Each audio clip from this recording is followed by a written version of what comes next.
नमस्कार दोस्तों, स्वागत है आप सभी का। आज की तारीख है 20 अगस्त 2026 और चलिए जानते हैं देश भर की सभी ताजा बड़ी और महत्वपूर्ण खबरों को। लेकिन उससे पहले अगर आपने अभी तक वीडियो को लाइक नहीं किया है तो वीडियो को लाइक जरूर कर दीजिए और कमेंट में यह भी बताएं कि यह वीडियो आप किस शहर या राज्य से देख रहे हैं। उससे पहले आपसे अनुरोध है कि अगर आपने हमारे चैनल को अभी तक सब्सक्राइब नहीं किया है तो प्लीज चैनल को जरूर सब्सक्राइब करें। तो चलिए शुरू करते हैं आज की बड़ी खबरों को।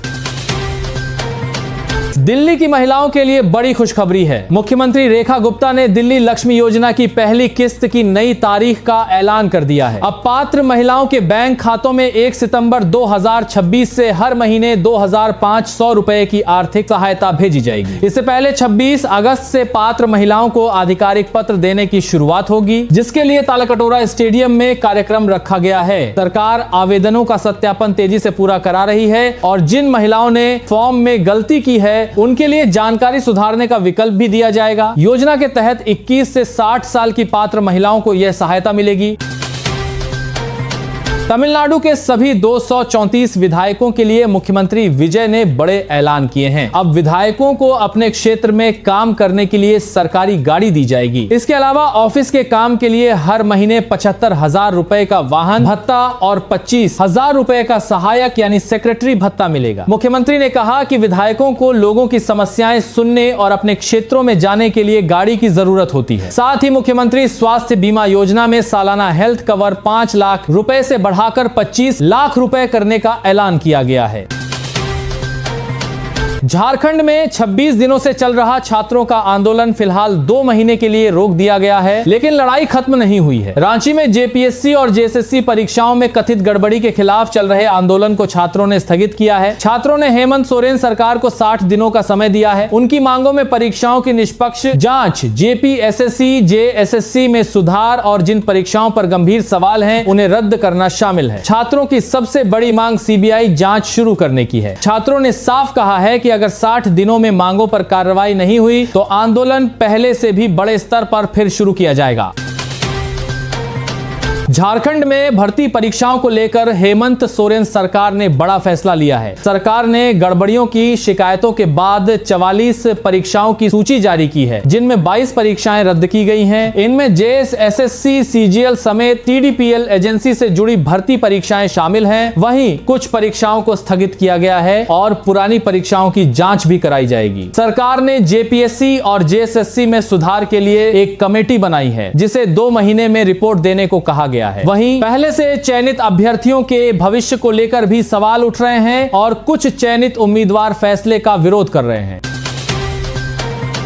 ज़ेप्टो यूजर्स के लिए फ्री डिलीवरी का नियम फिर बदल गया है। अब फ्री डिलीवरी पाने के लिए कम से कम 199 रुपए का सामान खरीदना होगा, जबकि पहले यह सीमा 149 रुपए थी। 199 रुपए से कम के ऑर्डर पर डिलीवरी शुल्क लग सकता है। रिपोर्ट के मुताबिक ज्यादा डिमांड वाले समय में फ्री डिलीवरी की सीमा 299 रुपए तक जा सकती है। इसका सीधा असर उन ग्राहकों पर पड़ेगा जो दूध, ब्रेड या दूसरी छोटी जरूरतों का सामान ऑर्डर करते हैं, क्योंकि उन्हें अब या तो कार्ट में सामान बढ़ाना होगा या डिलीवरी चार्ज देना पड़ेगा।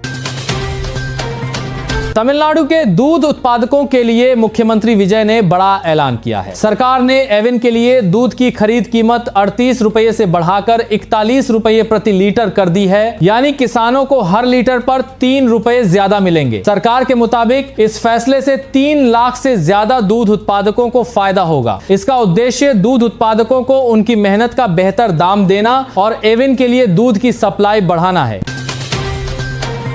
मोदी कैबिनेट ने देश की रेल और सड़क कनेक्टिविटी को लेकर बड़ा फैसला लिया है। केंद्रीय कैबिनेट की बैठक में 13,041 करोड़ रुपए की लागत वाली 5 बड़ी परियोजनाओं को मंजूरी दी गई है। इनमें 4 रेलवे प्रोजेक्ट और 1 हाईवे प्रोजेक्ट शामिल है। रेलवे परियोजनाओं में हावड़ा चेन्नई रेल मार्ग पर अतिरिक्त लाइनें बिछाने का काम शामिल है, जिससे ट्रेनों की आवाजाही बेहतर होगी और रूट पर दबाव कम होगा। वहीं हाईवे प्रोजेक्ट से बिहार में नेपाल बॉर्डर तक 4 लेन सड़क बनाई जाएगी, जिससे भारत नेपाल कनेक्टिविटी और व्यापार को फायदा होगा। ग्रामीण स्कूलों की हालत को लेकर पीएम केयर्स फंड के इस्तेमाल की मांग उठी है। सीजेपी संस्थापक अभिजीत दिपके ने केंद्र सरकार से कहा है कि पीएम केयर्स फंड के करीब 8,452 करोड़ रुपए का इस्तेमाल ग्रामीण सरकारी स्कूलों की सुविधाएं सुधारने में किया जाए। उनका कहना है कि कई स्कूलों में आज भी पानी, बैठने के लिए बेंच और बेहतर सड़क जैसी बुनियादी सुविधाओं की कमी है। दिपके के मुताबिक अगर एक आधुनिक स्कूल पर करीब 8 करोड़ खर्च किए जाएं, तो इस रकम से 1000 से ज्यादा हाईटेक मॉडल स्कूल बनाए जा सकते हैं। माता वैष्णो देवी जाने वाले श्रद्धालुओं के लिए बड़ी खबर है। जम्मू कश्मीर में खराब मौसम और भूस्खलन के खतरे को देखते हुए वैष्णो देवी यात्रा को फिलहाल रोक दिया गया है। सुरक्षा को ध्यान में रखते हुए श्रद्धालुओं से कटरा में ही रुकने की अपील की। लगातार बारिश के कारण यात्रा मार्ग पर भूस्खलन का खतरा बढ़ गया है, इसीलिए श्रद्धालुओं को आगे न बढ़ने की सलाह दी गई है। अब मौसम और रास्तों की स्थिति सामान्य होने के बाद सुरक्षा जांच की जाएगी, जिसके बाद यात्रा दोबारा शुरू करने का फैसला लिया जाएगा। अगर आप वैष्णो देवी जाने वाले हैं तो रवाना होने से पहले ताजा अपडेट जरूर चेक करें। दिल्ली की महिलाओं और छात्राओं के लिए बस सेवा को लेकर बड़ी खुशखबरी है। दिल्ली सरकार ने 200 नई इलेक्ट्रिक बसें शुरू की हैं और इनके साथ 56 लेडीज स्पेशल बस सेवाएं भी शुरू की गई हैं। इनमें 30 सेवाएं महिलाओं के लिए 15 व्यस्त रूटों पर और 26 यूनिवर्सिटी लेडीज स्पेशल सेवाएं 13 रूटों पर चलेंगी। ये सेवाएं खासतौर पर सुबह और शाम के व्यस्त समय में महिलाओं और छात्राओं की यात्रा को आसान और सुरक्षित बनाने के लिए है। इसके अलावा दिल्ली करनाल के बीच 5 नई एसी इलेक्ट्रिक बसें भी शुरू की जाएंगी।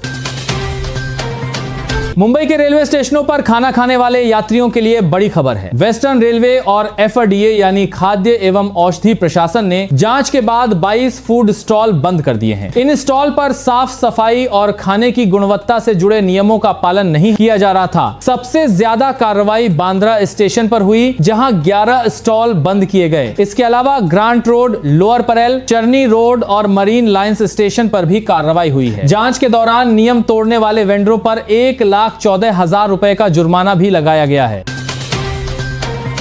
एसबीआई के बीएसबीडी खाता रखने वालों के लिए जरूरी खबर है। 1 अक्टूबर से कैश निकालने का नियम बदलने वाला है। नए नियम के तहत महीने में पहली 4 कैश निकासी मुफ्त रहेंगी, लेकिन इसके बाद हर अतिरिक्त निकासी पर 15 रुपए और जीएसटी देना होगा। यह नियम बीएसबीडी यानी basic savings bank deposit account रखने वाले ग्राहकों पर लागू होगा। नीट परीक्षा को लेकर सुप्रीम कोर्ट ने केंद्र और एनटीए को बड़ा निर्देश दिया है। सुनवाई के दौरान केंद्र सरकार ने कहा कि नीट परीक्षा की सुरक्षा व्यवस्था अब पूरी तरह मजबूत यानी फुल प्रूफ है और इसमें सेंध लगाना मुश्किल है। सरकार ने बताया कि प्रश्न पत्र तैयार करने से लेकर परीक्षा केंद्र तक पहुंचाने में जीपीएस और दूसरी आधुनिक सुरक्षा तकनीकों का इस्तेमाल किया जा रहा है। लेकिन सुप्रीम कोर्ट ने कहा कि सिर्फ नियम बनाना काफी नहीं है, उन्हें जमीन पर सही तरीके से लागू करना भी जरूरी है और एनटीए को यूपीएससी से सीखना चाहिए।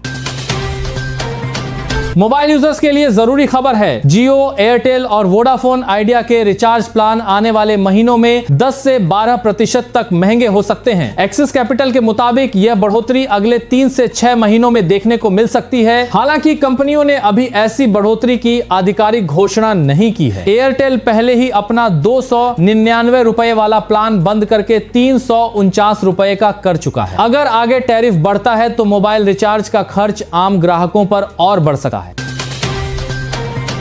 तमिलनाडु में छात्रों के प्रदर्शन को लेकर विजय सरकार ने बड़ा यू टर्न लिया है। सरकार ने 2 दिन पहले जारी उस आदेश को वापस ले लिया जिसमें छात्रों को वामपंथी दलों और कॉकरोच जनता पार्टी के विरोध प्रदर्शनों में शामिल होने से रोकने और उनकी गतिविधियों पर नजर रखने की बात कही गई। आदेश में शिक्षा विभाग, पुलिस और जिला प्रशासन के बीच समन्वय की बात कही गई थी। इसके खिलाफ एसएफआई ने विरोध का ऐलान किया था और छात्रों के अधिकारों को सीमित करने का आरोप लगाया था। बढ़ते विरोध के बाद सरकार ने 19 अगस्त को यह आदेश तत्काल प्रभाव से वापस ले लिया है।